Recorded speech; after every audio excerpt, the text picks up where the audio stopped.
Greetings, salutations, and welcome to SportsLook, the sports television program for the high plains of West Texas and eastern New Mexico. I'm your host, Doc Elder, and proving there's a first for every time, we're going to have two first-year head coaches. We're going to have Nona Borden. She's the new head coach of Greyhound women's soccer. We're going to have Davin Vo. He's the first-year head coach of Greyhound basketball. I'll finish up with an overtime, but as always, I'll start out with an Eastern recap.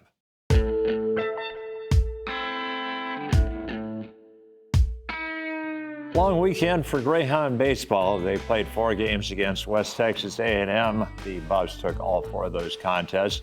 Really good weekend for Greyhound softball. They start out Lone Star Conference play 3-1. Really good weekend for Greyhound track and field. They were competing in the Don Kirby Invitation on Albuquerque. 7 personal bests. Of course, the track and field squad will be in action this weekend for the Lone Star Conference tournament. And kudos to the Greyhound women. They made it 4 in a row by defeating Sul Ross State on Saturday afternoon. Well, that has been your Eastern recap, so we'll clear the set and we'll bring in Nona Borden right now.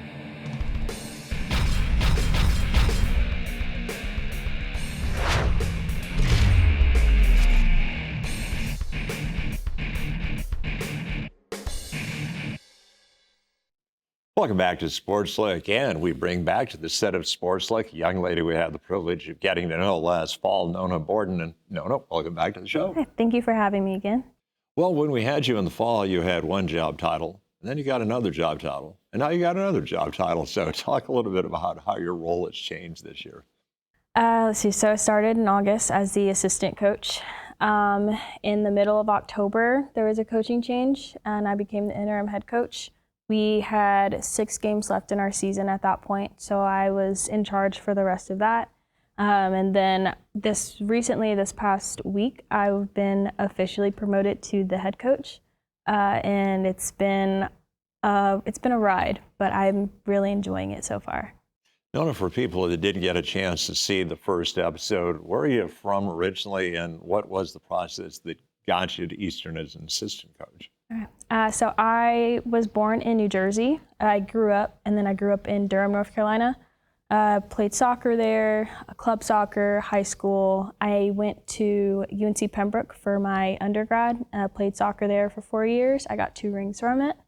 And then I got my master's at North Carolina Central University, and I started coaching again youth at NCFC there. And then I was talking to one of my old teammates one day, and we were just talking about coaching and like next steps and things like that.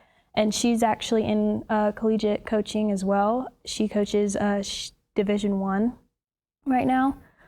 So she got me in contact with the former coach, and I kind of just went from there. I interviewed for it and came on a visit, and I was like, this is where I'm going to be. At what age did you start to think that coaching might be a career you could pursue? Probably all in throughout my playing career, definitely starting when I was younger.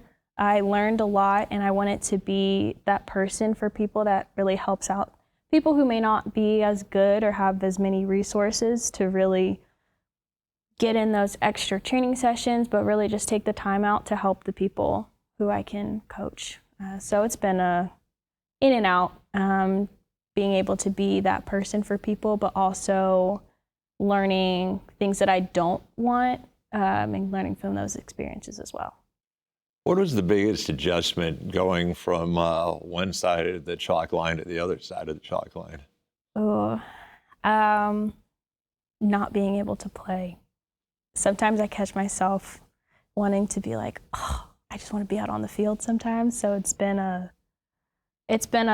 big transition, but that, and then knowing and learning about all of the things that go on outside of just playing that the coaches also had to deal with was also a big learning curve for me. Things like cleaning uniforms and making travel reservations. Yeah, all that stuff. I do enjoy it, though. I like being very organized, so that's not something that I dislike about the job at all. Who are the big influences on you in becoming the coach that you are today? Let's see. So first, I would say Jerry O'Donnell. He was my first coach. That's when I was talking about people helping me and getting to where I am. He was the first coach that really took me under his wing. I know that I wouldn't be here. I wouldn't have even played college soccer probably without him. And then, gosh, I'd say every coach that I've had so far has taught me something, one thing or another. Well, whether it's a thing I want to bring to the table or something I'm like, no, maybe I shouldn't or don't want to do that. I think everyone's had a piece in me becoming the coach that I am, and will have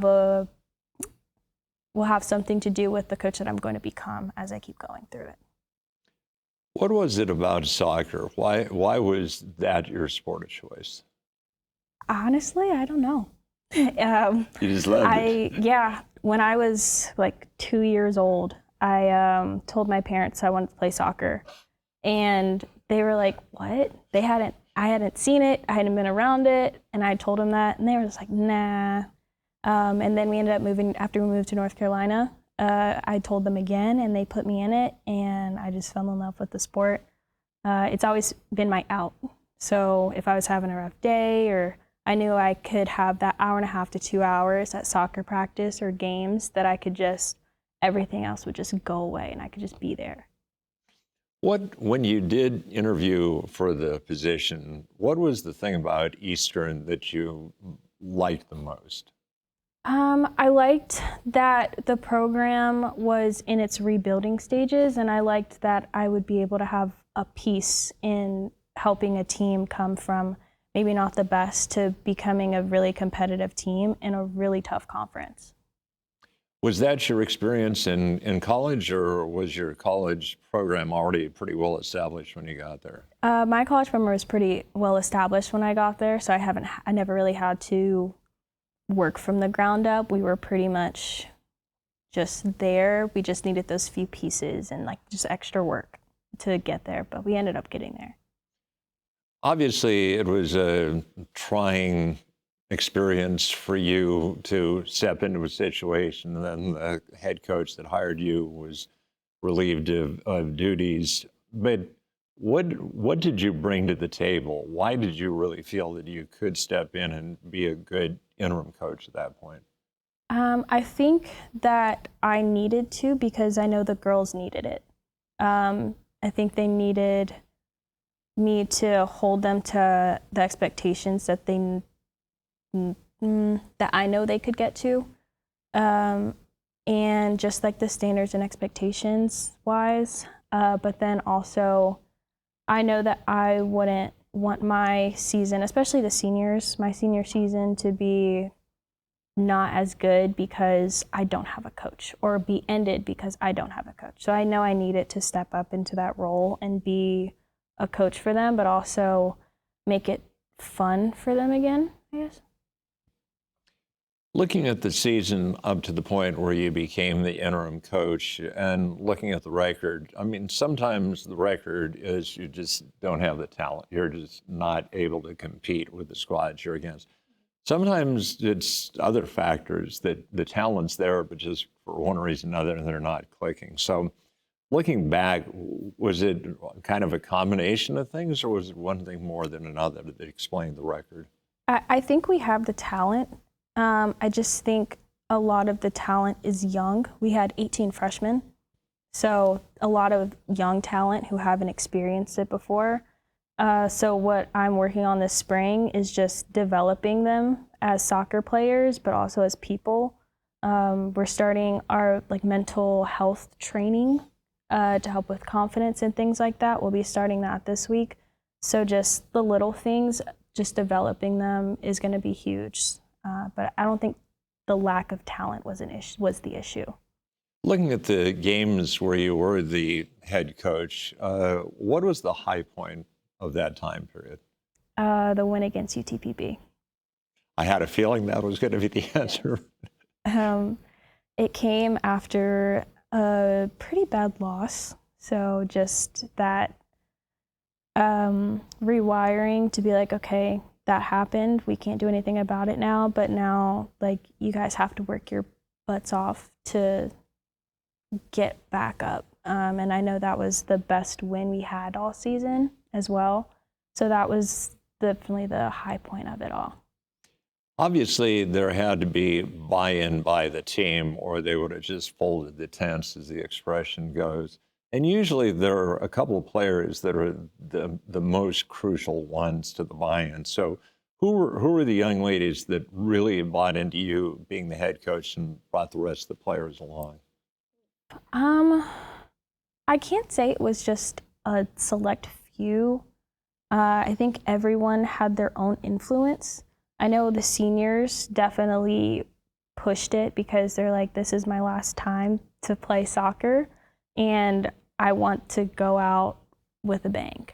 So I think the seniors definitely pushed it, but without buy-in and me just building those relationships from the beginning with just the individuals on the team, it wouldn't have gone the way it went at all.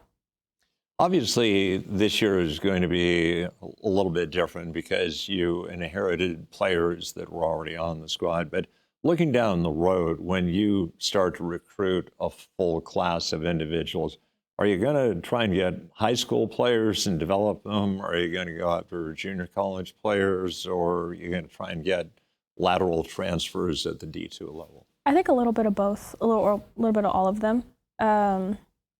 There's a youngness to high school players that they still want to work hard and try to earn that, but then there's the knowledge already of JUCO and other transfers that just bringing them in, they've already had a couple years under their belt at the collegiate level. So that's, I think, a good mixture of both is definitely going to help. Yeah. When you actually put your product on the field next year, or the pitch next year, let's use the proper terminology, what can the spectators expect when they go out to watch your ladies? Oof. Expect a team that will never stop. That's, yeah, they're going to be playing until the final whistle. And a team that enjoys it. That's a good answer. Yeah. And when do your ladies report in August? Oof. Let's see. I think August 13th, just a ballpark, somewhere around then. It's about 5 days before the first day of school is when I can have them report. There you go. So that'll be the big, we'll have fitness tests and things like that to just gauge where they're at and make sure they did the work over the summer that they needed to. Well, you're on a one-game winning streak Yeah. as head coach, so I wish you the best of luck next fall. Let's hope that when we talk to you next fall, we can talk about that winning streak being extended. Of course, I would love that. All right, well, that is going to wrap up our first interview segment, so we'll clear the set and we'll bring in Davin Vo from Greyhound men's basketball right now.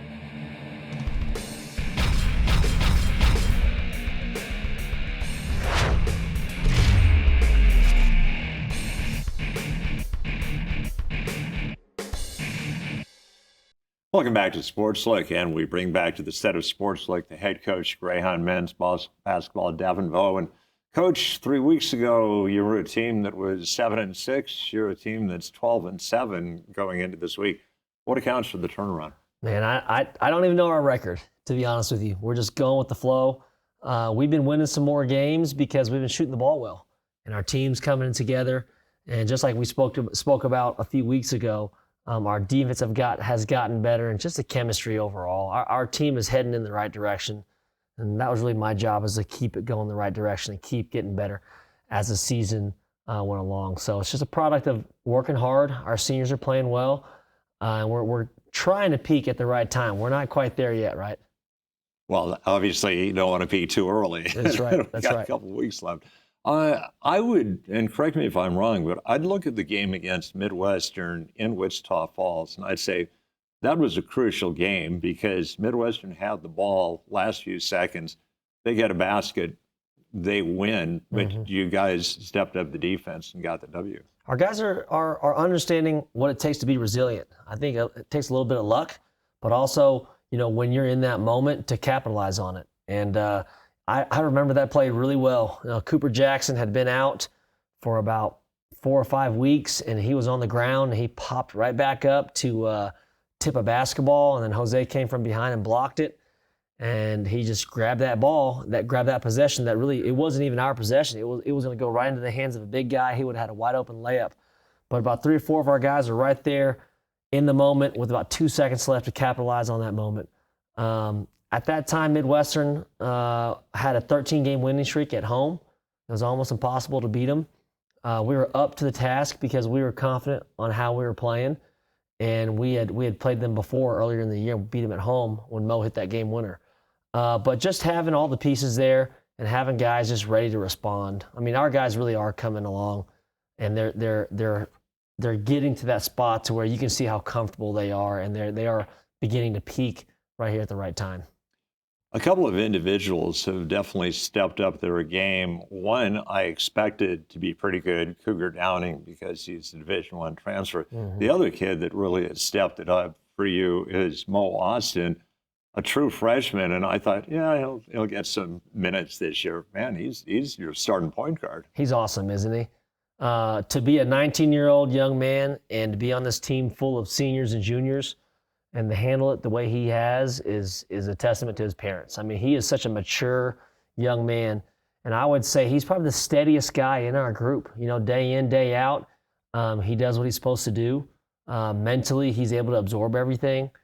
For him to be a 19-year-old guy and get these guys to listen to him, and now he's leading the group, is very, very impressive. But you're exactly right. He's developed.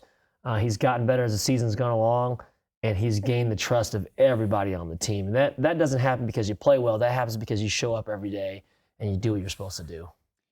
Obviously, some impressive wins over the last 3 weeks. I really like the fact that you beat UTPB, a team that had beaten you down in Odessa. And we actually have highlights of that game, so we'll cue up the highlight reel and please walk us through it. All right. This was a big one. We definitely made this game a marquee game, bringing in Steve Loy and company, Mr. Blair from Kansas, and we had the banner ceremony. Jose losing the basketball. Not sure if that's a highlight, but maybe this one is right here. Your guy, Maurice Austin, on cue, coming up and saving us. We're athletic and we're really good in transition, so we trust our guys in transition to do the right thing. Big time play here. That electrified the crowd. Yeah, it did. Trayvon Bird is virtually unstoppable when he's in transition. You know, we talked about it earlier. Cougar Downing started the season off pretty slow from the three-point line. I'll let you guys know that he was a big-time three-point shooter, and he struggled early, but you know he's coming along a lot better now, and I believe he's shooting about 45% from three, leading the conference in three-point percentage, which is definitely a big deal.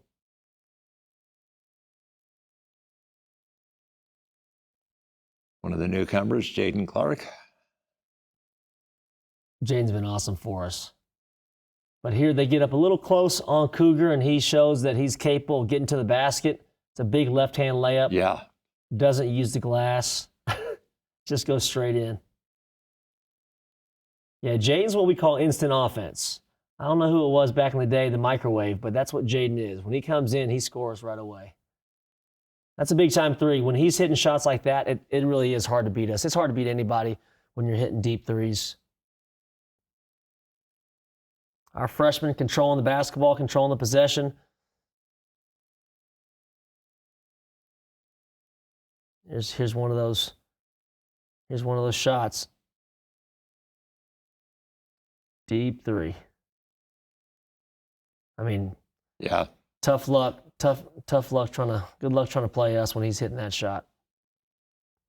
So by the time Cooper shot that shot, I believe that this was his fourth game back. Yep. And he didn't look like he missed a beat. No.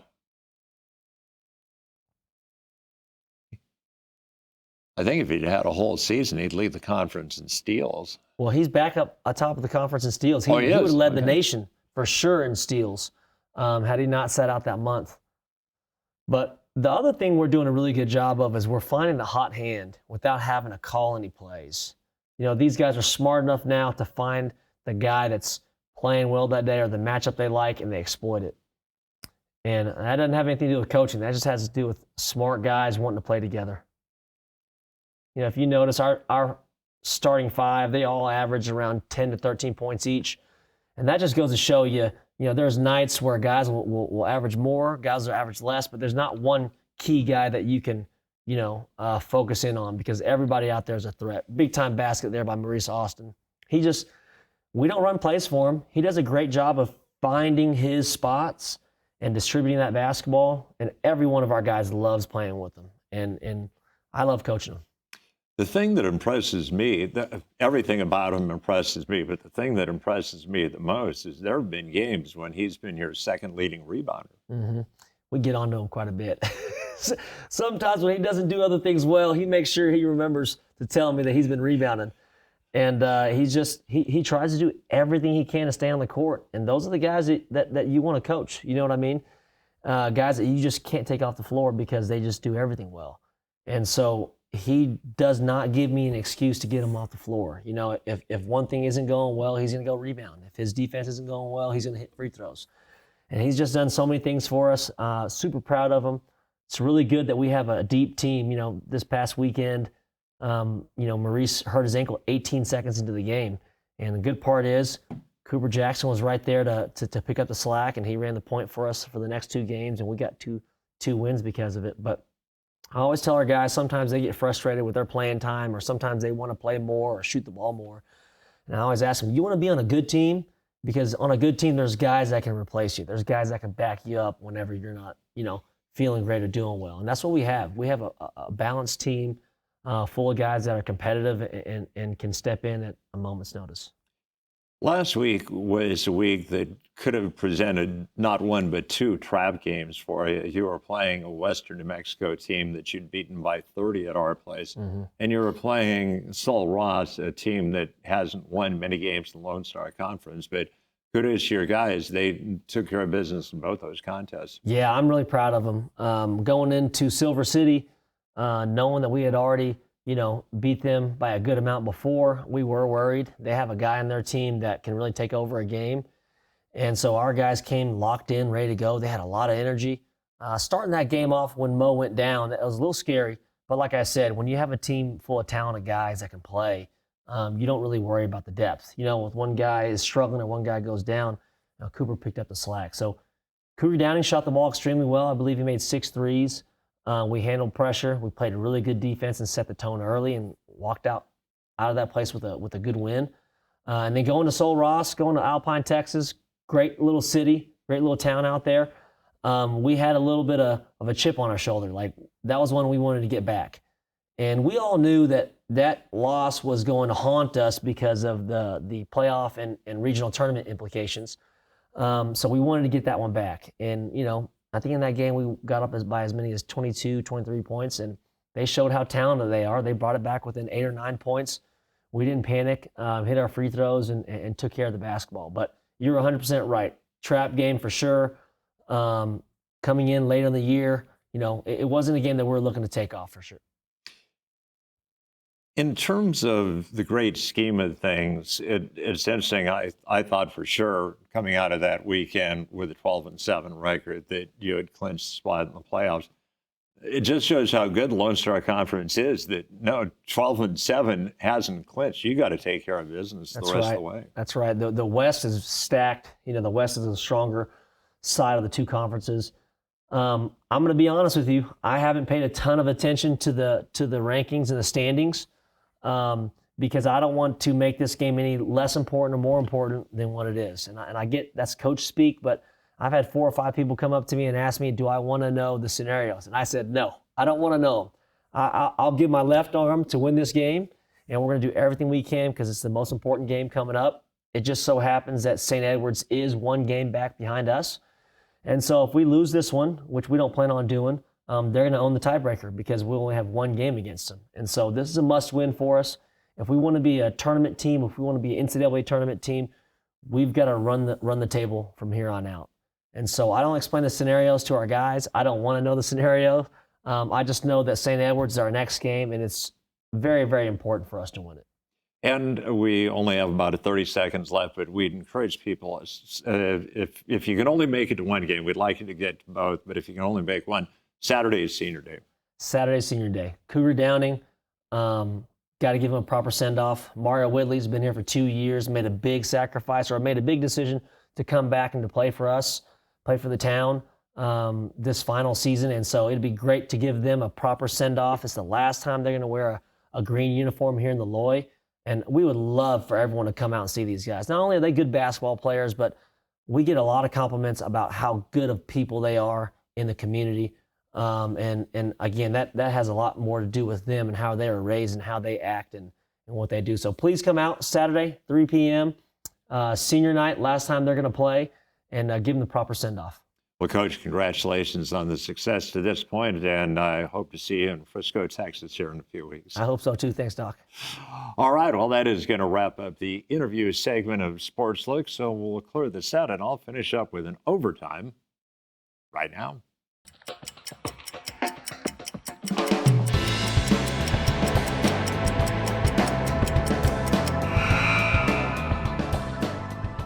Back in the day when people used to read newspapers, there was a cartoon called Peanuts.